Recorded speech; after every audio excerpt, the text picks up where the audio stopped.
Welcome. Been away for the weekend and a little longer than that, so I haven't been here sharing my work with you. I will admit to something, that I am both very dogged when I'm working on a given piece, but also ponder all the other pieces I've never played, and I needed a diversion from Prokofiev, and this is on my short list of things that I've loved, that I've taught, that I've never played. That's the Schumann Phantasie. And a reason a lot of people choose to avoid playing the Schumann Phantasie, as many of you will know, is because of the end of the second movement, which is full of ridiculous contrary motion leaps. So I figure, to be sure that I'm willing to invest in the Schumann Phantasie, which is about one of the most ardently romantic pieces of the most ardently romantic composers around, I want to just make sure that I understand the nature of this section and that it will not do me in as a last-minute experience. I want it as a first-minute experience so that I can feel that this part is an old friend. So I'm starting from what's marked as Viel, bewegter. So implies there's plenty of energy, forward energy, but I may not use that much forward energy just yet. That wouldn't help to start. Let me see. It's only a page worth of stuff. It's going to end in E flat.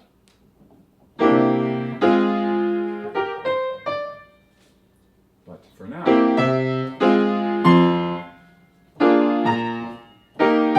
oh good, that's stripped.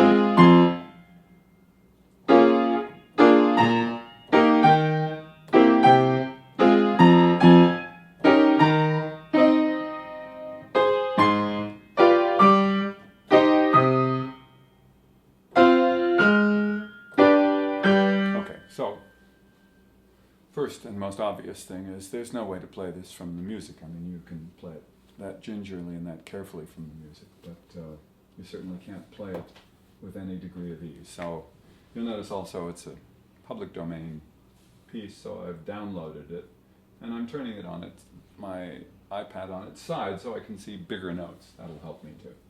Anyway, that was one phrase worth, and now I want to do some real work. Here we are in E flat.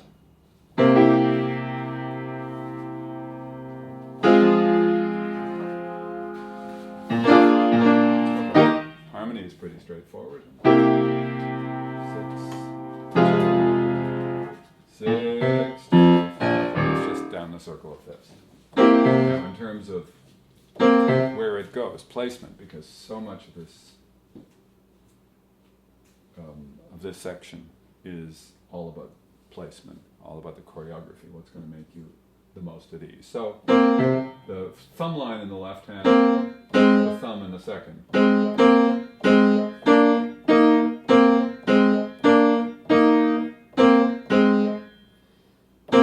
Second opening up to a third parallel second, then no big deal. There's a representative chord. Third time. And that's the end of the first phrase. So here we have a little sequence. Whoops.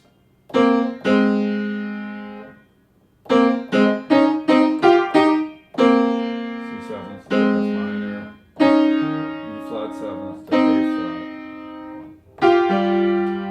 G7th to C minor.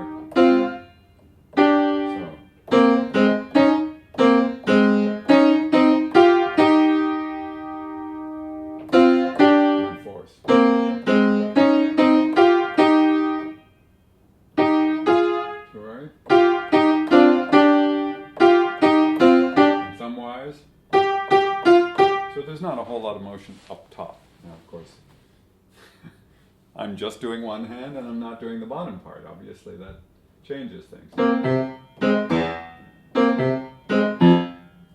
So, as I've noted before in working on other material, sometimes you can be suckered into conquering something in one fashion with one hand, only to realize that the demand is completely different the moment you put the other hand in. So, I'm going to F in the left hand. Of course, if I'm doing this alone, the target practice not be a big deal. Here, in the right hand, it goes to G as part of this C7. The left hand has a C on the bottom, so the attention certainly goes to the right hand. Okay, so that's question number one. What do I have to do in my left hand if I'm going to concentrate on my right hand's leap to C to get F? Right now I'm being not intentionally sloppy, but I'm being intentionally carefree to C. If I were just casual with a gesture, I could certainly, if I calibrate this, this is the distance from the second finger to the fifth finger is a tenth. Is also from a black note to a white note, so there's a certain angle involved.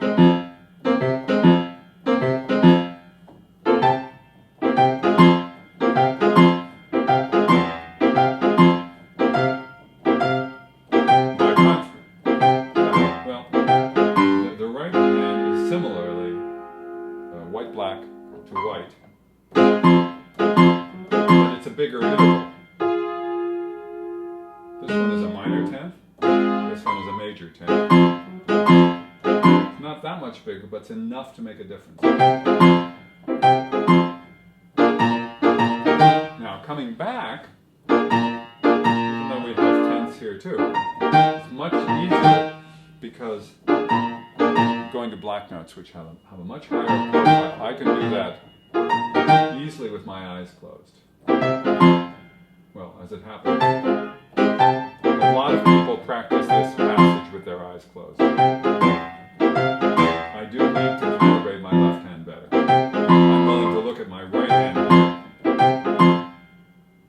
and it closes.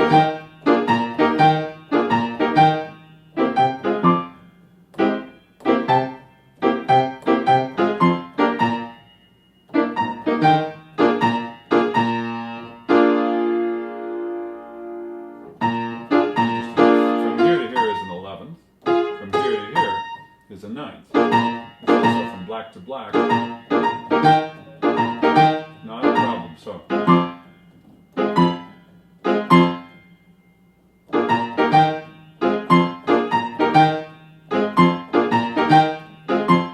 you notice I'm practicing it in whatever grouping benefits me most. It has nothing to do with what's musically most persuasive right now. From here, the big transition is how do I get back and then close up. Once I'm here, that's not a problem. But going from this big commitment to here takes presence of mind. Oh, the other thing I hadn't told myself is that my right hand goes back to the same placement.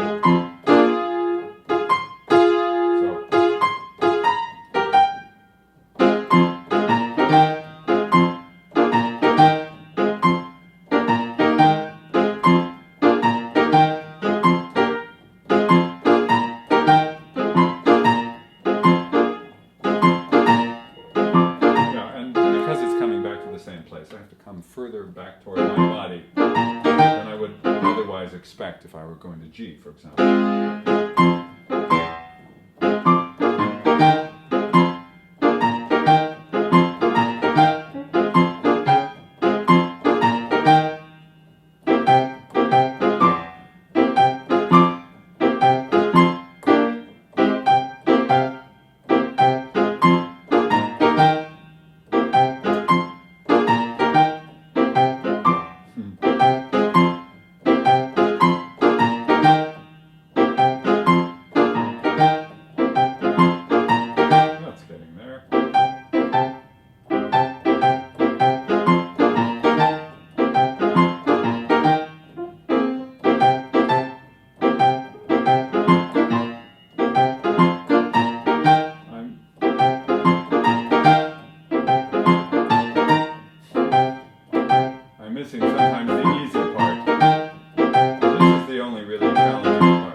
has different manifestations. It doesn't mean I've nailed this. It means it has much less of a threat. There, and it repeats itself. I'll pat myself on the back, now I'll go on.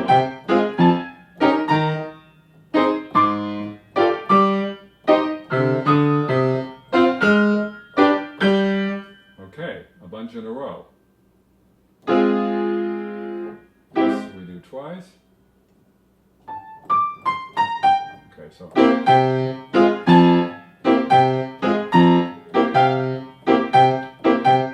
after the first two fragments, now the right hand top line starts an ascent. So instead of going up to C, this is very much within my command to go from here to here. Having said that, I've got to make it true. I'm going to try not to look at my left. I didn't look at it when I was going up to C, so I shouldn't now. And here, again, the profile of the A flat black note makes it relatively easy to get. Now, this is significantly harder because it comes from black to white, so I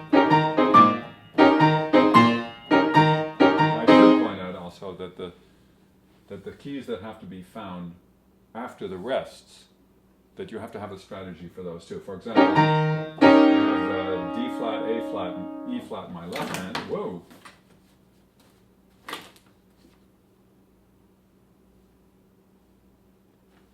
Then C, E flat.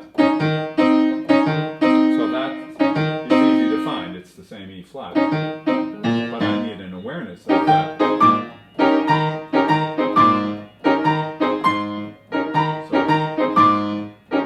So the question then becomes, where do I need my attention?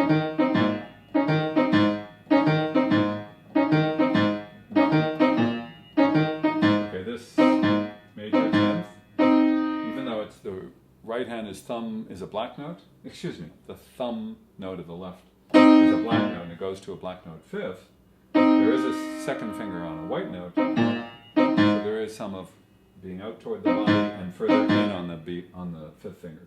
In general, when I leap to an isolated 5th finger, I like to move in toward the keyboard. So now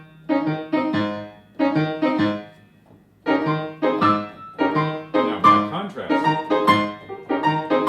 my right hand is doing what doesn't come as natural. So I want also to move in on the keyboard, but it takes a little more awareness that if I hang onto the B flat, have nearly as clear a shot at it as if I really make a diagonal approach here. By comparison, my left hand going to the A flat does not need to move nearly as much as the right hand does. So you can see that I'm getting that consistently. So I'm putting all my attention, or much of it, in the right hand.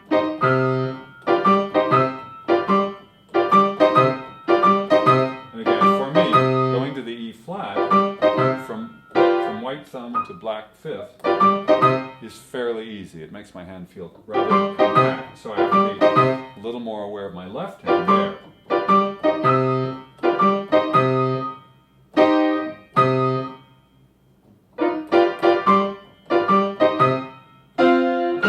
Okay, now we have a 4th.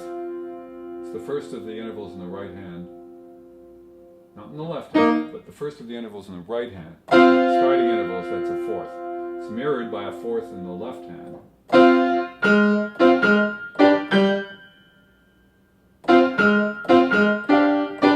Now there is a possibility here in the left hand for the first time that I'd be going to the 4th finger.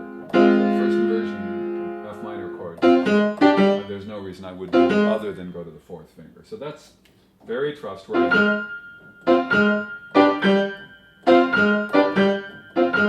All my attention here should be on the right. I'm going white, white, white, white.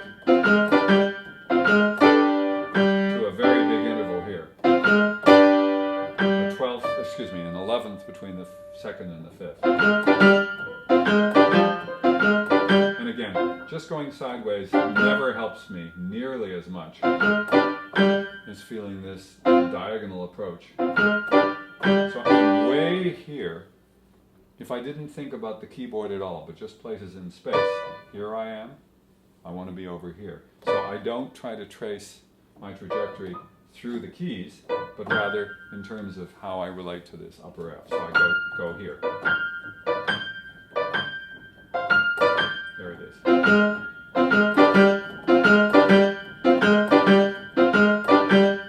It's possible that I will ultimately start marking simply the note that I want to pay attention to. In fact, that's not a bad idea.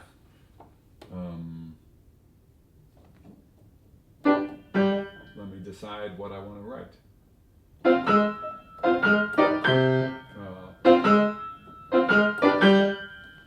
Okay. Let's see. Annotate.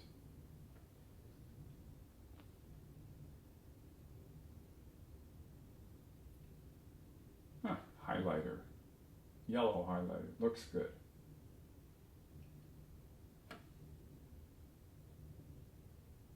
No, there is no yellow highlighter. Well, what do you know?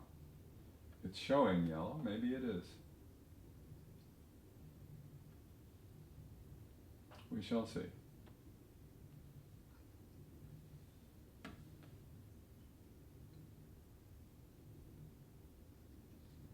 Well, obviously I haven't mastered this program yet. Some of you will be yelling at your screens, do this or do that. But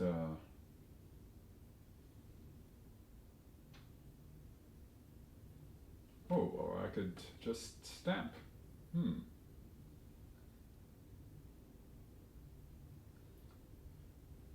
Let's see, what would be a good stamp?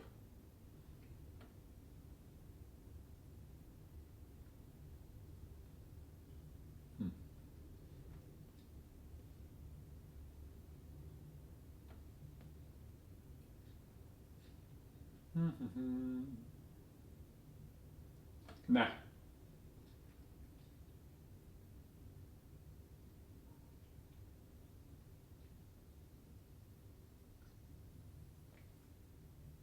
I'm so sorry, but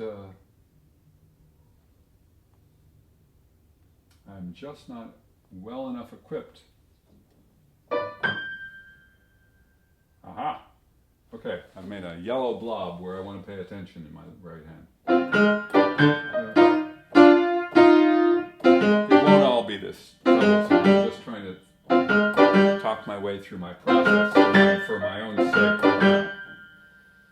Okay, I'm going to go back to the...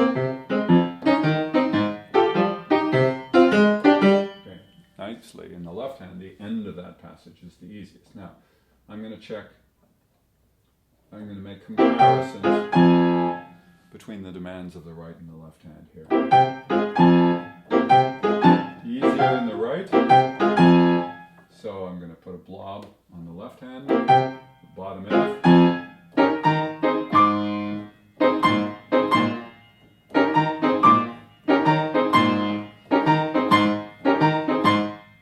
I'm going to put it on the right hand.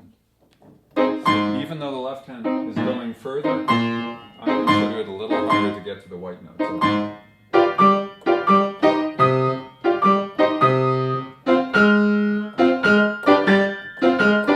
well, here's pretty obvious. That I need my right hand.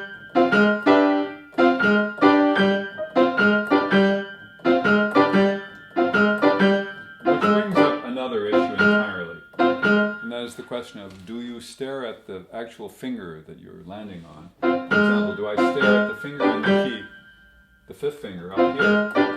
Because I've often had more success looking at a lower part of my hand that reminds me where the upper part of my hand is.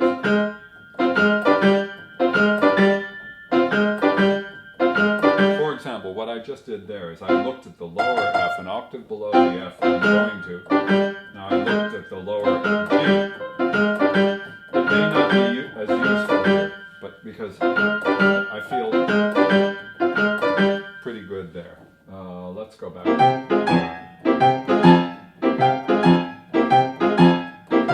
I decided on the left hand. I may look at the right hand for G down here. It's not a huge one, but the left hand has an octave, so I could go right and left. This should be no problem because of the left hand is a self-contained octave, the right hand is going to a black note. You could hear how difficult I find that C. Again, reaching for it won't do it. That diagonal makes all the difference, or should. There it is. There it is. Yeah, so.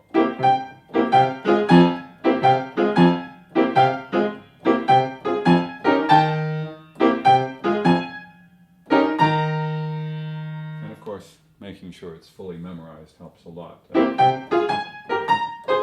It's an ascending third in the left hand, in the right hand.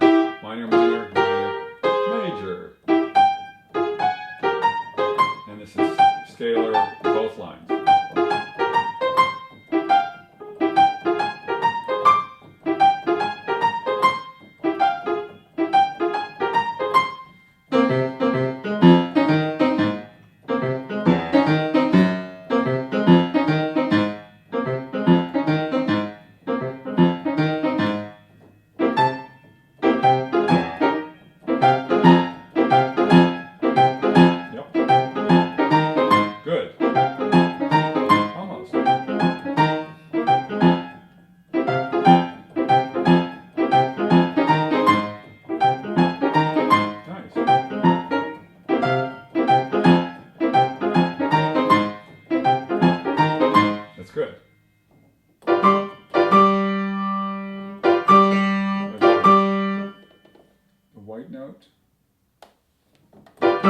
To white, much harder, and the left hand has only an octave, so the right hand needs my attention. Here, it's probably my left hand that needs the attention because it's going to a white note, the right hand is going to a black note.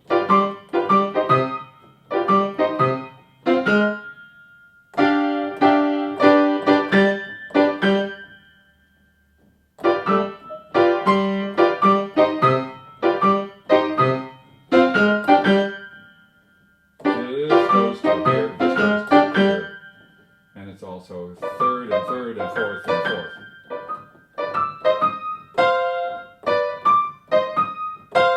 It's also a duplicate C. So everything's climbing by step, then the thumb note stays on C. Oops. Then the fourth moves up. No, it doesn't. Sorry. It moves down.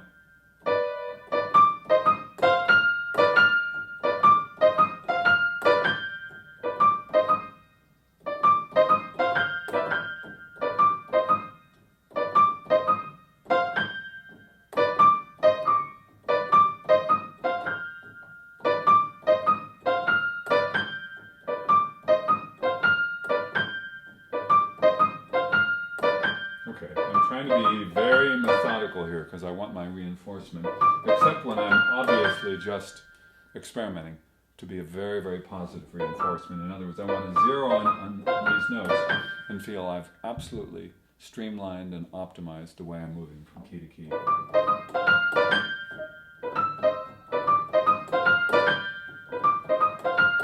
Okay, then I didn't look at my the upper part of my hand at all. Let's see how that relates to. Oops.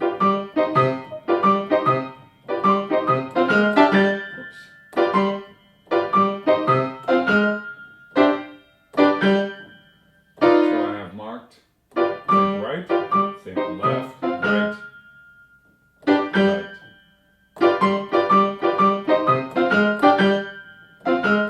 Oops, down.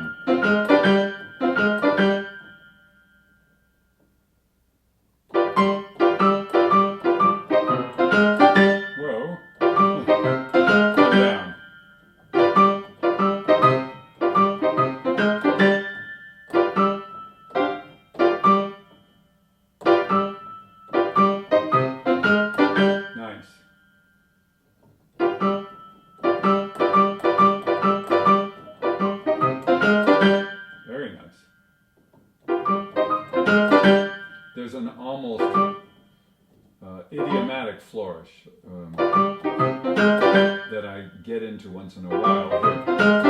It relates the two groups of two to one another, so it reaches the point where all the four notice feels as one. And I'm going faster. Well, I don't know. Don't know what my tempo will be ultimately. I don't know if I can muster up, but I'm going fast enough so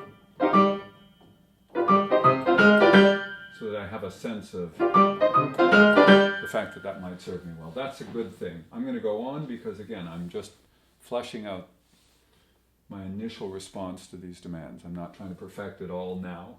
People who have played this piece practice it endlessly. Okay,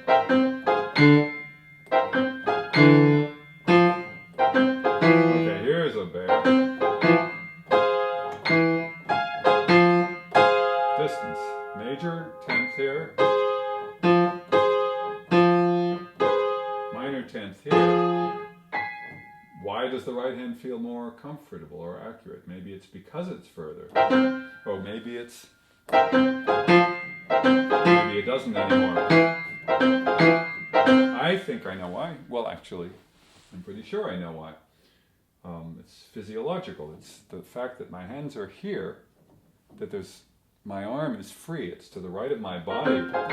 My left hand, by comparison, is somewhat constrained because of its placement near my body. So if I want a little more ease for my left hand, I have to move my torso a bit. That makes it feel much better. The question then is,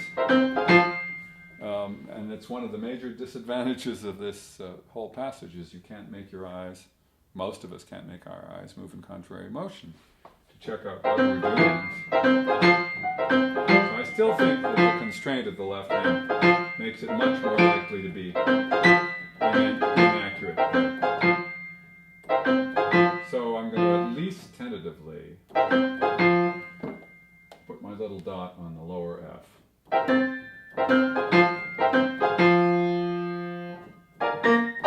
And that's pretty easy because it ends black notes all around. Here and out.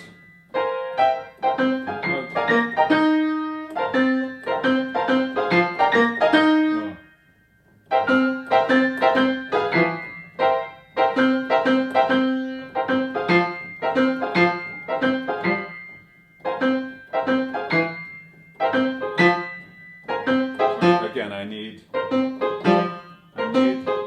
a gesture that delivers my arm to my fifth finger. It should be unrelated to where my second is, but related instead to how comfortably I can guide my arm to that F. So if I'm able to be a little more tilted, which is that much more difficult because of where my body is relative to my arm, that makes it better.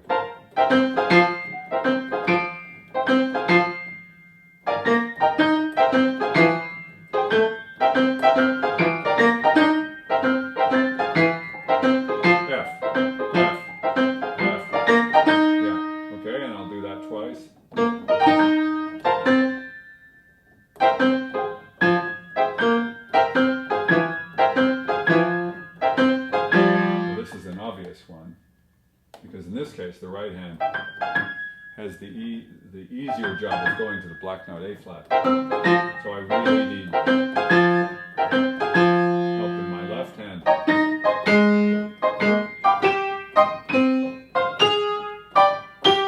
Definitely the high G. The left hand has just a simple G major chord under it, no more than an octave smaller. So it's wee-hee in the right hand. Pretty shrill G there. Okay, so let me just examine these hand by hand.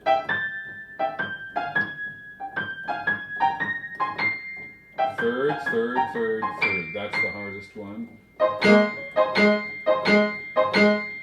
So again, the question is, my left hand is going a lot more. It's a major 10th. Also, it's jammed into the black note already because of the E flat thumb.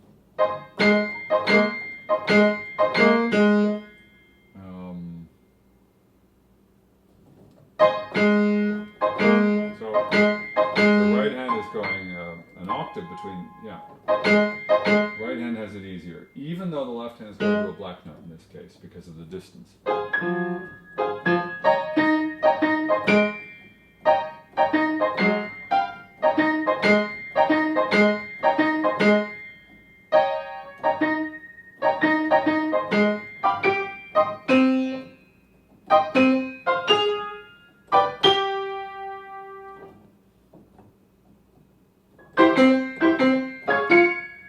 Okay, what do you know? There's a place where we don't have to leap around. So at least I have to know what it is and where it's going.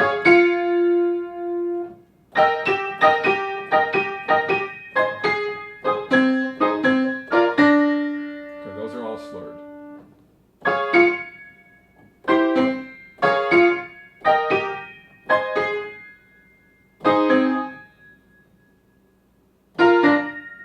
Oh, this is interesting.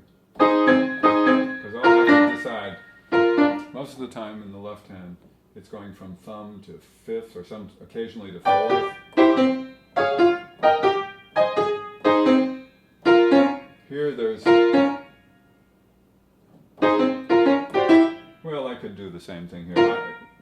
The reason I had second thoughts is I'm going on an A flat first inversion chord. I'm playing the top three notes, and then the C. 1, 2, 4, then 5. Now, I could go 2, 4 to 5, or I could start all over with 1 and 2 and go to 4, and then move my hand.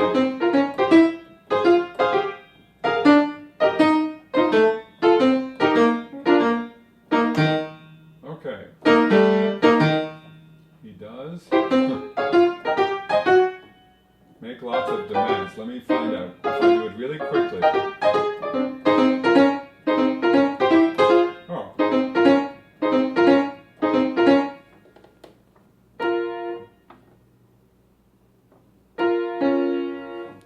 If I go 1, 3 to 5 instead, it's kind of a nice trade-off, a nice compromise. Because then I don't have to move my whole hand as much. The presence of the fifth finger on D flat means that going to fourth finger on E will not be much of a gesture, of a big motion. So.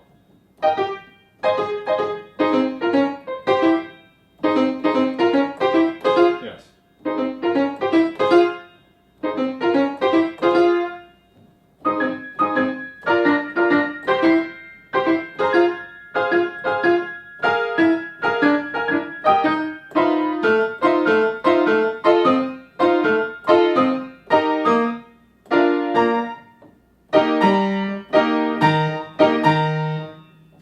Drilling this a lot because it's not that I won't have to learn it well, it's that there aren't any of those leapy challenges in this particular fragment. So, here we go.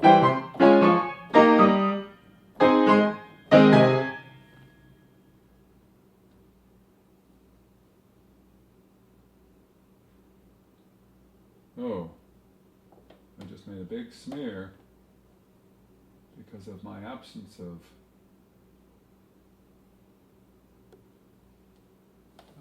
sophisticated knowledge of the notational principles here. So I've got to undo something if I can. Undo, undo.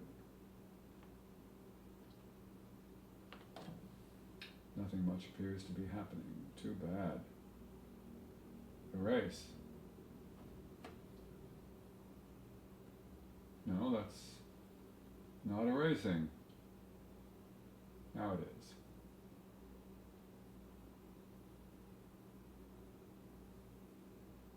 Okay.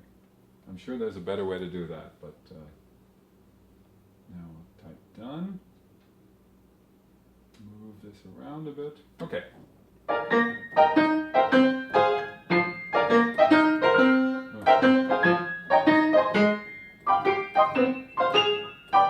Okay, so now.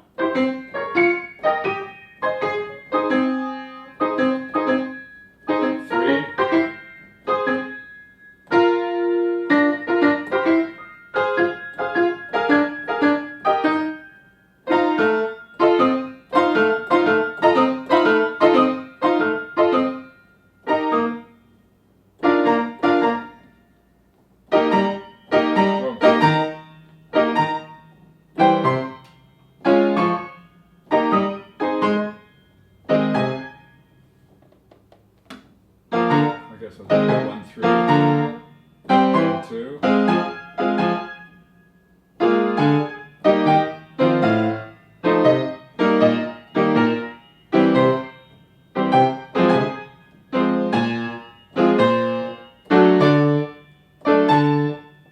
Pitch turn time. Yay.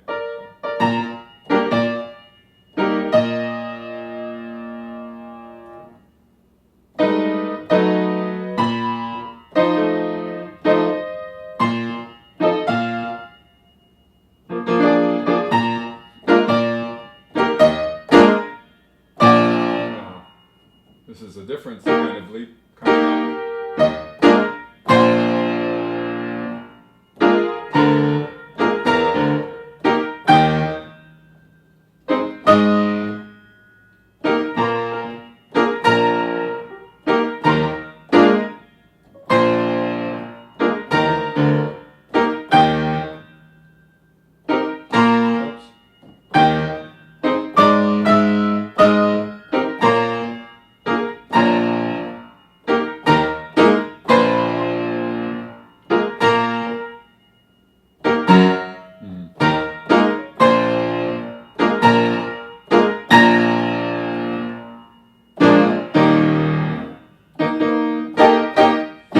So, what do we have here? An obvious choice. Look to the left, look to the right. Whoops. If I'm going to look to the left, I've got to trust the right. It's not a big deal.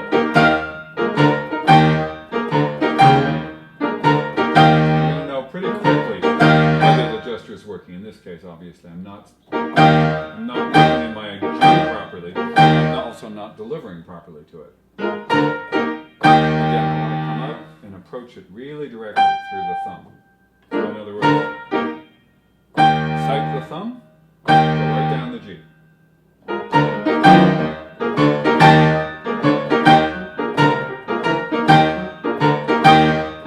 I may move the left hand on the first one.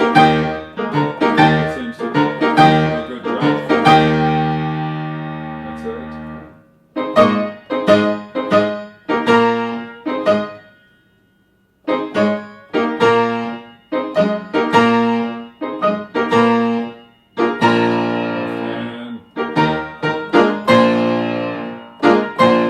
Changes it to an eighth note instead of a 16th. Doesn't always let you. It still has to be thought through. Even though the left hand has such a huge leap, because it's going to a B flat, it's really not hard to find, because not only do black notes have a higher profile, they stick out, but also the B flat is on the leading edge of the 3-note group. So if I'm anywhere in that area, there's white space, or there's space in front of it, I'm going to feel where that B flat is. So now I've lost my place.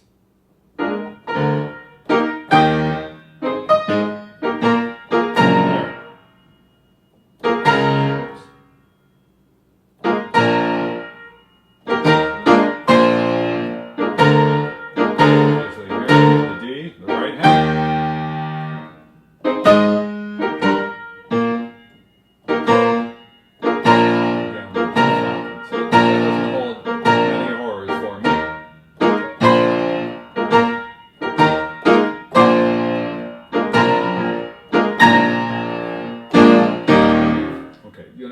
The absence of big contrary motion leaps in this end section makes it a lot easier than the preceding section. And the fact that it gets to stop once in a while, very nice of Schumann to do that. And he starts right away. Coordinate placement, and then move. I've got it.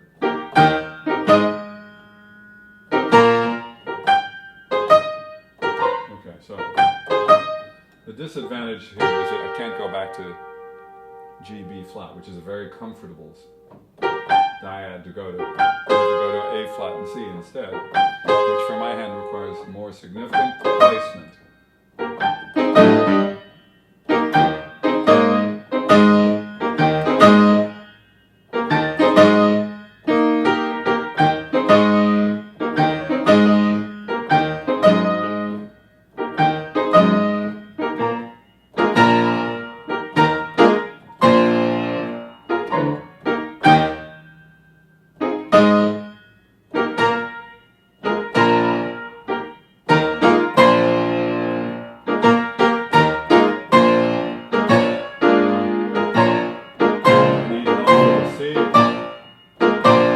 Oh, it's... Is that right? Yes, it is indeed.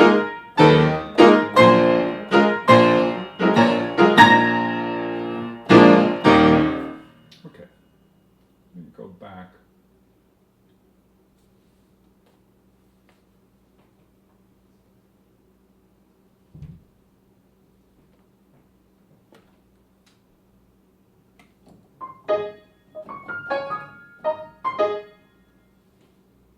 See if that the preceding section is as demanding in different ways. So, no,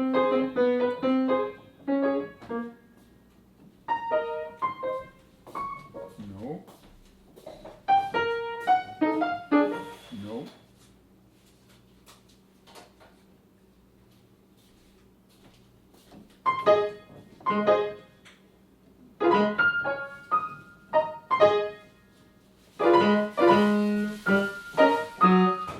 there's a bit of leaping in that section, but it's not nearly the same kind of crazy problematical thing that everybody tears their hair out over.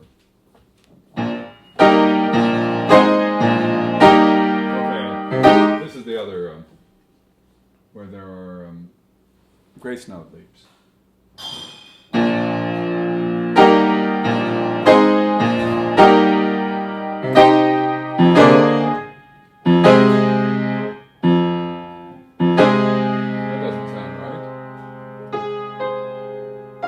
That's why.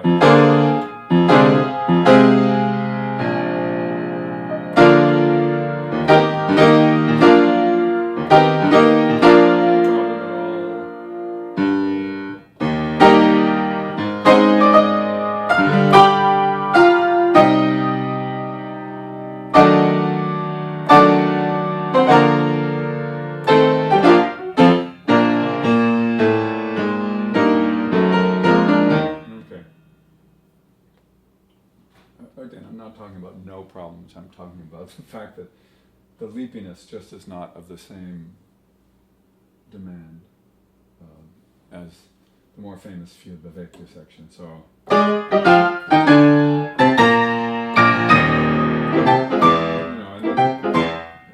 right away I've missed. So, got to go back to my little annotation. Draw. Highlighter, and right from the first, well, practically, right, then left.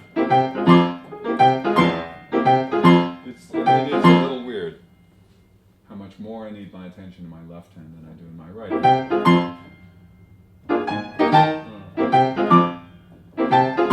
And of course, my experience may belie that.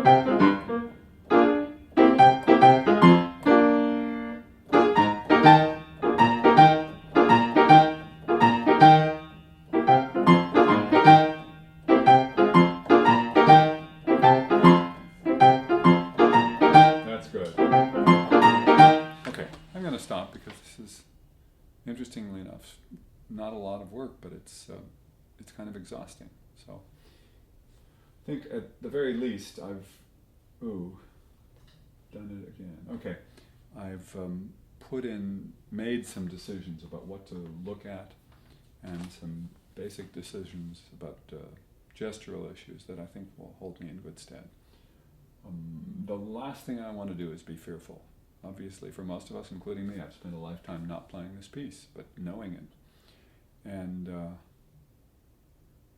the last thing I want to do is to have that fear be the primary thing. I want to look forward to this and think, oh, what a delight it is to play this section. So we'll see if that is the result. See you later.